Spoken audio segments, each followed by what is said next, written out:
Stephen, when you look at everything the UK economy has been through over recent months, all COVID related, of course, and now we add in this extra layer of uncertainty around Brexit.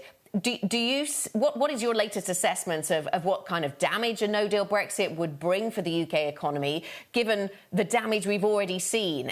Is it still of a very material nature?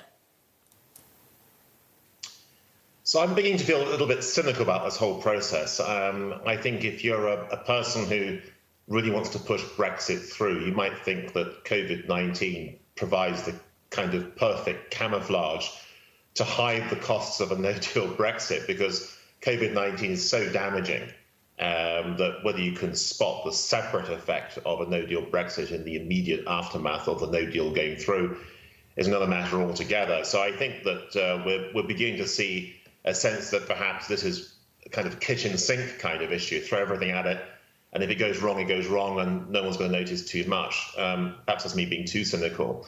But I think also the UK government has sort of recognised once again that doing a deal with the EU is frankly tricky. That the withdrawal agreement itself was something that led to some questions about, for example, sovereignty within Northern Ireland.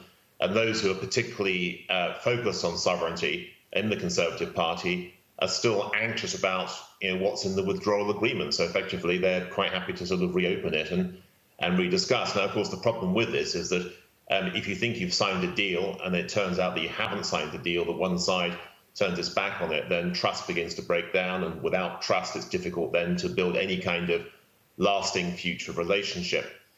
Having said that, it may be that some people in the Conservative Party, at least the Brexiteers, might say, well, actually, the world is changing. We need to form new alliances, not so much with the EU, but perhaps with the US, with Australia, with Canada, New Zealand, and so on.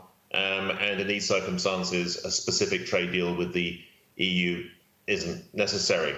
The other odd thing about all this, of course, is that one of the big debating issues is state aid. That the UK government's basically saying we want to be free to have state aid, not just within England, Wales and Scotland, but also Northern Ireland, which is something which is more complicated within the withdrawal agreement.